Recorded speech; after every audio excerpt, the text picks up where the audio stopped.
Amateur Traveler, episode 877.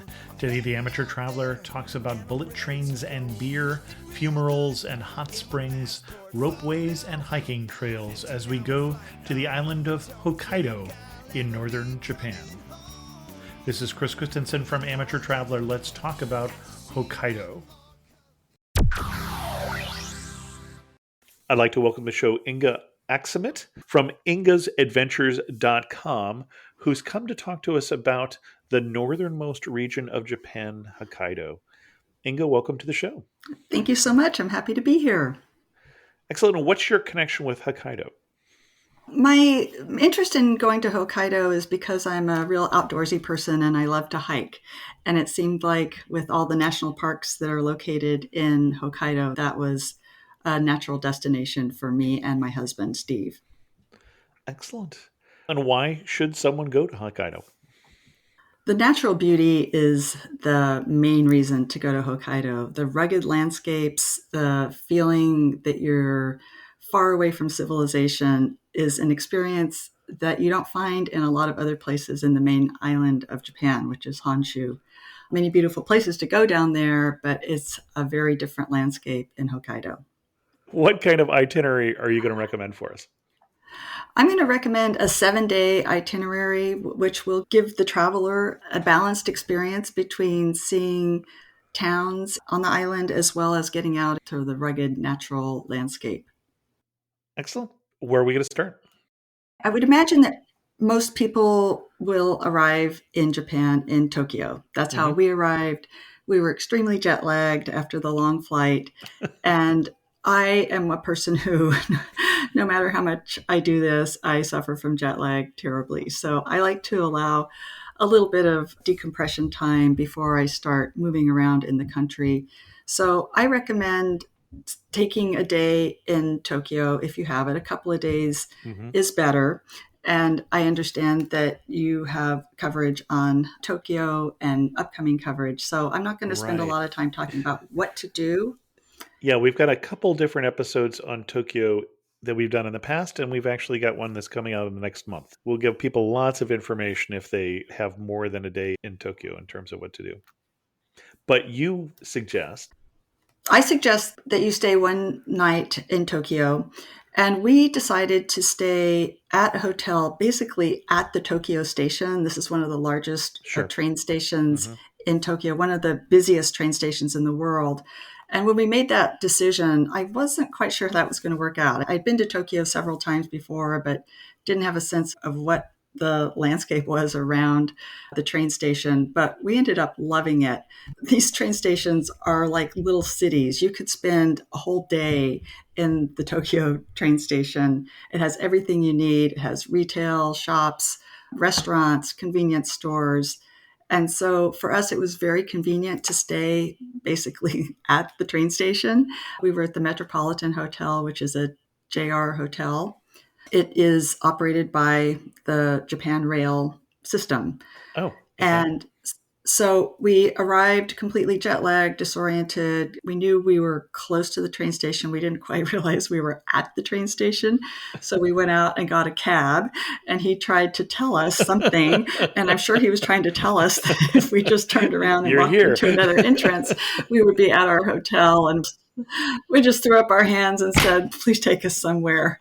So it ended up taking him about 10 minutes of driving to navigate around to the other entrance. And then we did laugh when we got out of the car.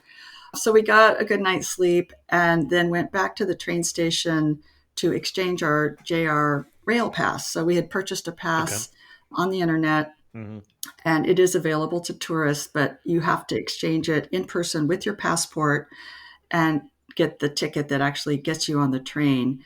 We were going to be in Tokyo for a few days. If you only have a week, I would recommend just going to the JR office, exchange your ticket, and then get a reservation or just walk on the train to go up to Hokkaido. So in my itinerary, I'm going to give travelers a way to do this only using public transportation, ground transportation, and not having to fly.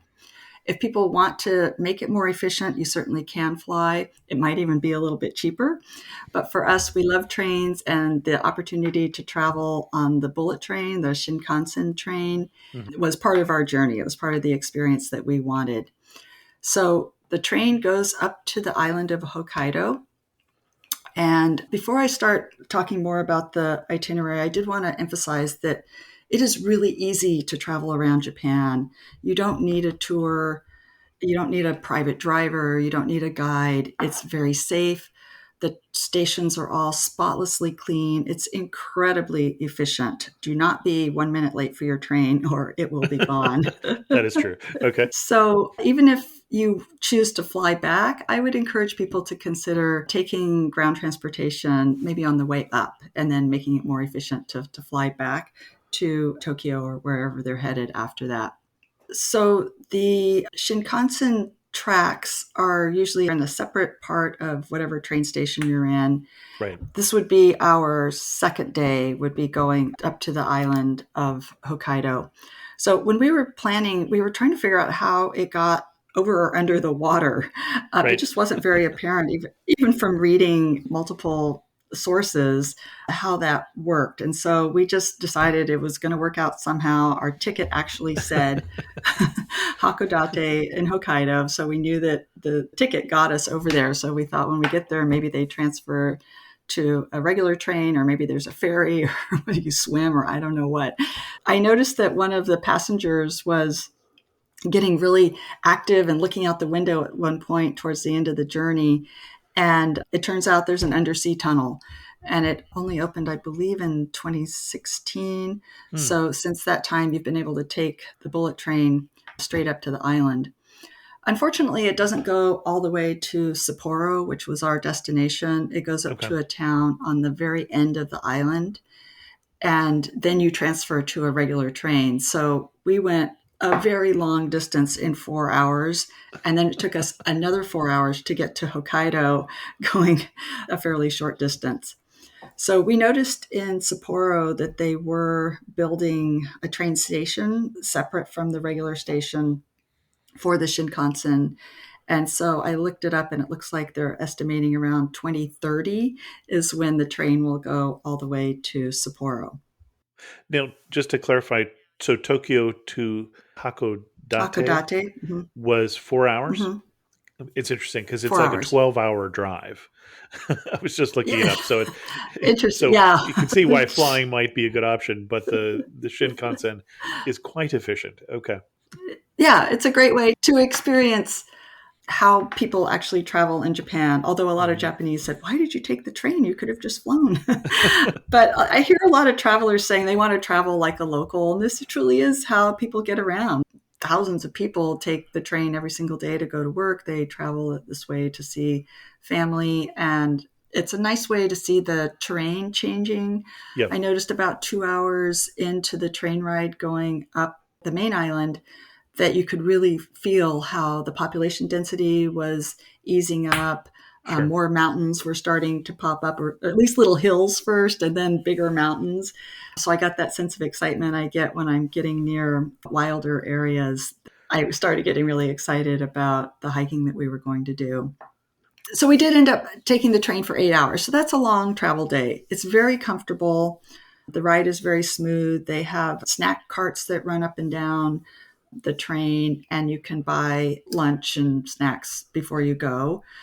It is a long travel day, so we got to Sapporo and basically just ate dinner and went to bed. The next day, we did spend one full day in Sapporo, and the things that we wanted to do were get outside a little bit. We had been on this train for 8 hours, so we wanted to be able to walk around, and we wanted to go to the Sapporo brewery. Okay. So we found the University Botanical Garden, which was quite near the train station. We stayed about a block away from the train station and walked to the botanical gardens, which was a very lovely stroll, shaded. It was pretty warm that day, but it was a beautiful blue sky day. So it was nice to get out and stretch our legs a little bit. And then within this botanical garden were two museums. And they were very interesting. So one of them was a natural history museum. So we got to see examples of lots of the animals that are native to Hokkaido. And then they also had an indigenous culture museum. So we Oh, got an okay. introduction to the Ainu people. And I know there's an article on your website about the Ainu people, the Hmm. indigenous tribes that inhabited this island before it was taken over by Japan. So that was a really great introduction to that part of Japan where we were going to spend the next few days. By the time we saw the garden and the two museums, it was time to get a little break and go to the brewery. So we ended up walking. It's quite a long walk, but we're big hikers and we enjoyed that. You can get a taxi easily and went over to the Sapporo brewery. They have tours that you can join, but they also have a really nice self-guided tour that we did, and then a beer tasting, of course. And this stuff was available in English, or are you fluent in Japanese? In English. Yeah. Okay.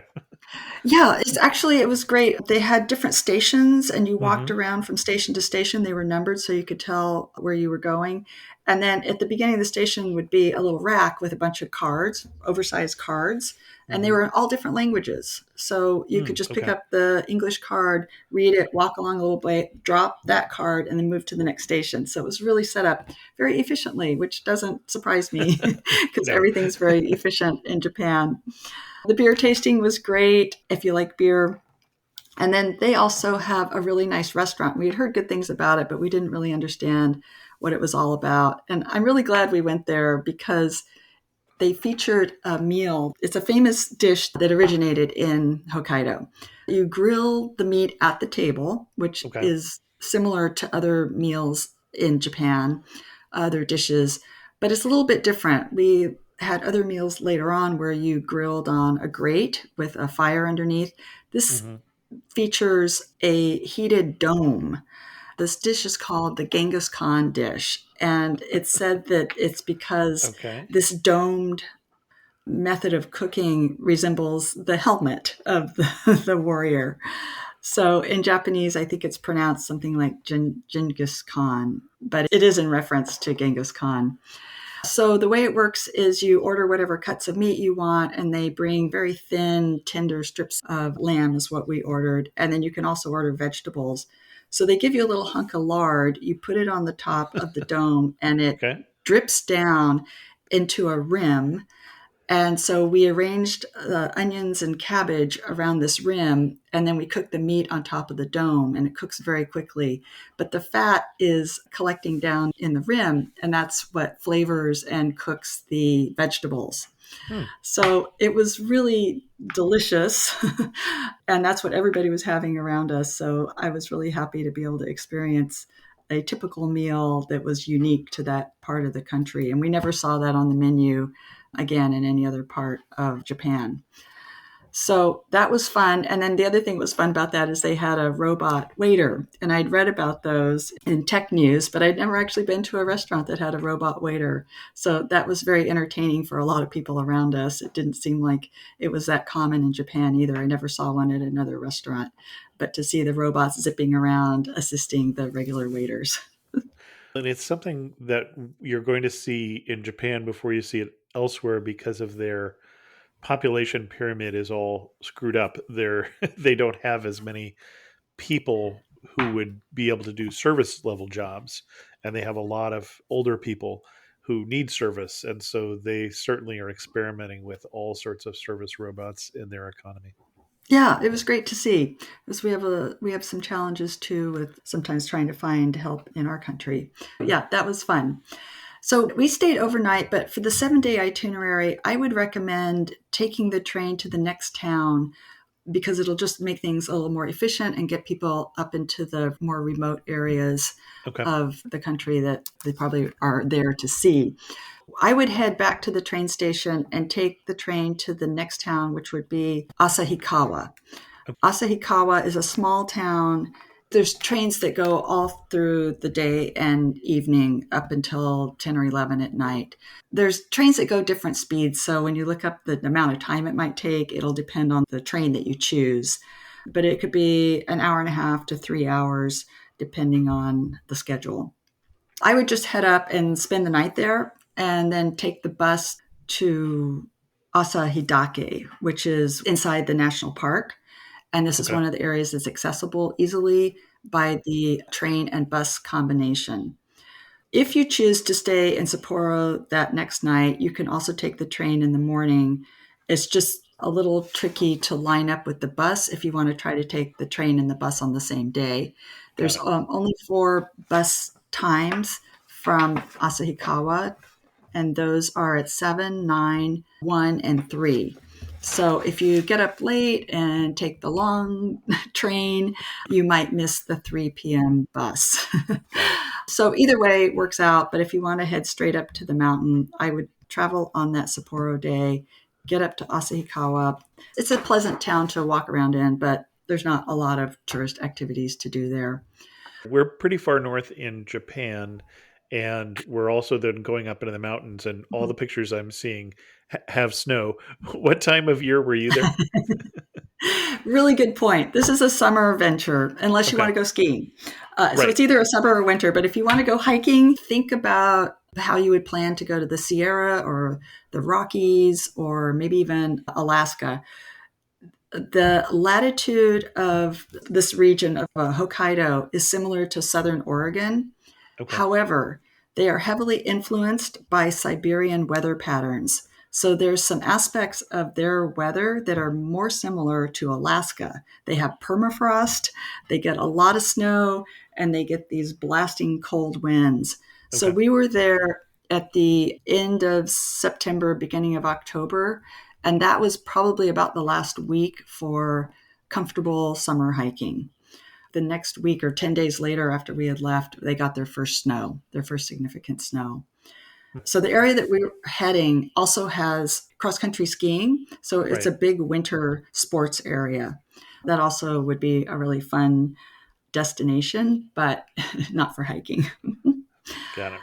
In Asahikawa, everything's so terribly well coordinated. When we came out of the train station, we wanted to check out where the bus stop was going to be for the next day. And we walked out, and there's the bus terminal right there in front of the station. It's just not complicated at all. The directions that we got from the hotel we were going to stay in on the mountain told us to go look for the Lawson's convenience store. And I wasn't familiar with Lawson's, but it's a very common convenience store like our 7-Eleven. Okay. So there's Lawson stores everywhere. So we spotted the Lawsons. We went over there. They had an ATM. Next to the Lawsons was the ticket office for the bus, but you can also buy tickets on the bus itself from the bus driver. So once we got that all figured out, we checked into our hotel, which was at the train station because we found that we really enjoyed the convenience of that. So we stayed in another JR Inn property. And they were able to provide us with more information about the bus and all the different times and all that. One of the things we loved about this hotel, which I saw in a bunch of other places on the main island, was the pillow bar. Right next to the check-in counter was this little skinny room with all these slots, and they have a dozen different kinds of pillows. And so if you don't like Oh, the that would be pillow in your nice. room, such a fantastic idea. So they have a little diagram of how firm it is and what it's stuffed with, and they have That's funny. feathers and they have all That's a kinds of great idea. things. So I was like, this is genius. It's just funny the side things you find that Mhm. make travel really fun. So from Asahikawa to Asahidake is about a 90-minute bus ride. We took the bus in the morning and were able to explore a little bit in the afternoon. So I did want to mention that the bus picked us up at the train station, but then the next stop was at the airport. So they actually have an airport Got it. in Asahikawa. And so it would be very convenient if you wanted to fly from Tokyo straight there and get into the outdoor activities as quickly as possible, if that's your goal. Then you would only have the 90-minute bus ride to Asahidake. I have to make sure I get those names right because they're so similar. Right. So this town it's a little village. It's not even a town. It doesn't have any services. It just has hotels and a ropeway, which is their name for a cable car or a tram. So there's two of these fairly close to each other within a day's walk. And so the only services that are available are ones associated with the ropeway and lodging. If you need to bring cash, if you need to have everything you need with you, you won't be able to buy much of anything there. So we stayed at a traditional onsen. So one thing I learned on this trip was the different ways that onsen is used. So your travelers who have been to Japan may know this, but I had to figure it out because onsen means hot springs. Right. So the Asahidake is also an onsen, but it's an onsen town. So they built a little village around the concept of the hot springs. So we stayed in an onsen hotel in an onsen town. Okay. And then one of our hikes went to an onsen, which was just a natural hot springs. There was nothing built around it. It was just a hole in the earth where the water was warm. So 3 different ways to use that concept. We stayed in a hotel. It was called the Daisetsuzan Shirokaba So Ryokan.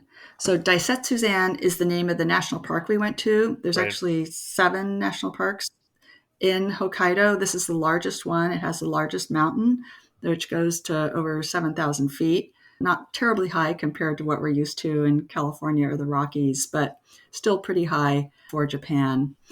There are a number of different price points, and you can make your choices about where you want to stay based on that.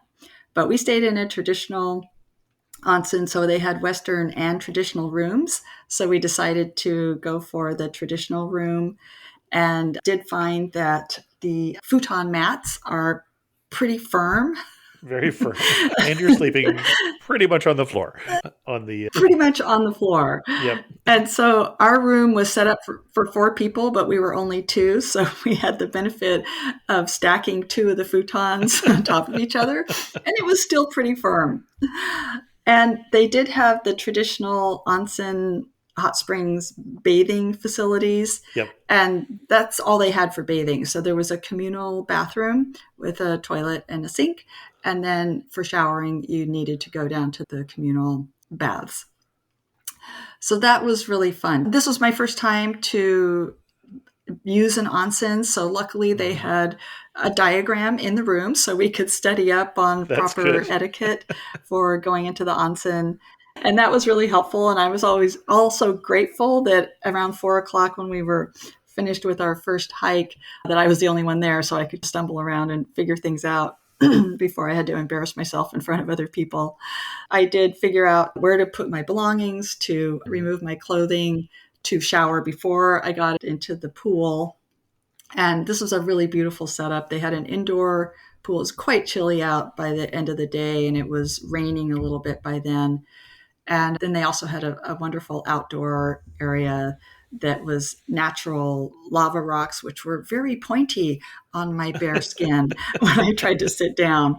The water was so scalding hot, I really couldn't stand to be in there longer than a few minutes, but I really enjoyed the experience.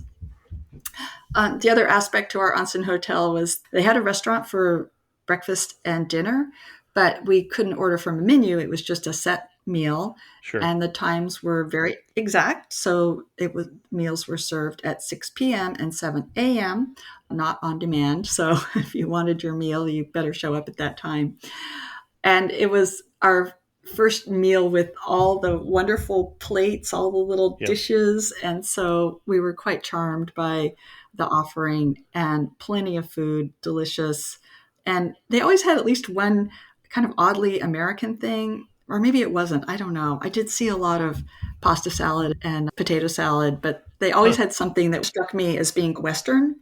And then the rest of it was traditional Japanese, and then always white rice. So anybody can find anything to eat.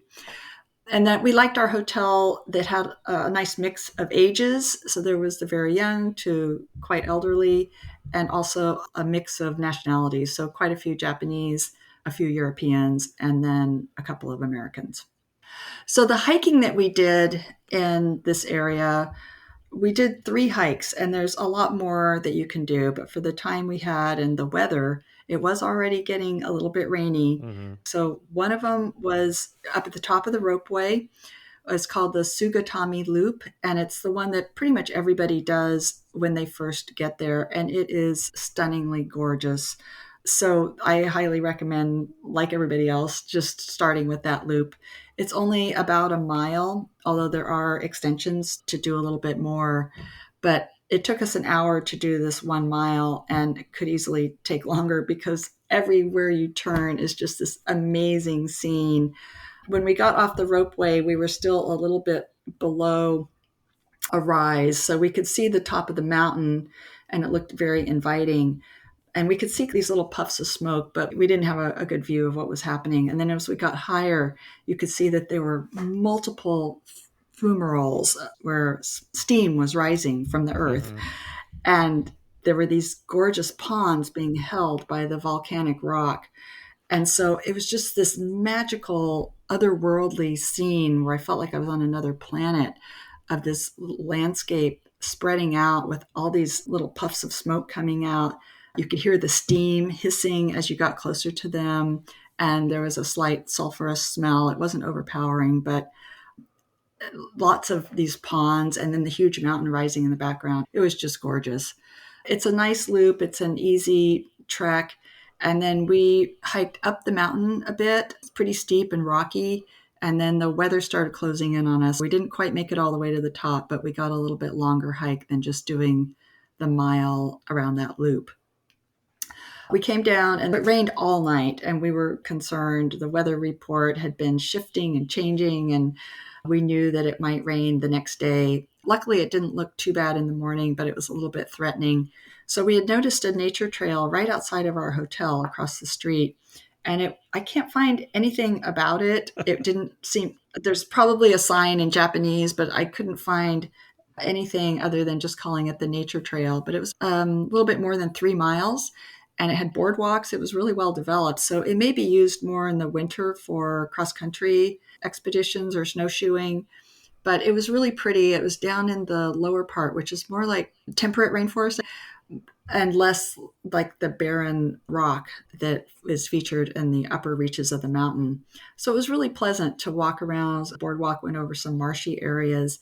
And then by the time we finished that, the weather looked improved. So we went up the ropeway again and hiked to the Nakodate Onsen. And that's the name of this natural hot springs that I described earlier. So that was a 6-mile hike. So we ended up hiking a little bit more than 9 miles that day, which was good exercise. So to get to the Nakodate Onsen, there's a couple of different ways. When we got up to the top of the ropeway, we got on the loop trail and then turned left, and it traversed across the landscape. And it was really beautiful because you're circling around this mountain. So you're seeing different views as you progress that you couldn't see before. So ever changing. I kept seeing more valleys. It kept beckoning me to go further. And we did learn that on this trail, you could hike to the other onsen village that has a ropeway. And Okay. it would take all day, and you can get luggage transfer. So if we had known about that, we would have tried to do that. My husband and I, our style of travel is more to get a rough outline and then not plan things too much. And the downside of this is that you discover things that you would have done that required some advanced planning. So that would be a really nice all-day hike. And there also is a Daisetsuzan Grand Traverse that people do over 5 to 8 days. So for the thru hikers in your listener group, there is an opportunity to do a full week of hiking in this mountain range. So there's some great opportunities for hiking. Okay. So for the rest of this 7-day itinerary, the next 2 days would involve getting back to Tokyo. So what we did was take the bus back to Asahikawa, and then we took the train not back to Sapporo, but all the way back to Hakodate, which was the end of the line for the Shinkansen train. So for us, it would be the beginning of the line getting back to Tokyo. And again, people could elect to spend another day on the mountain and fly back to Tokyo.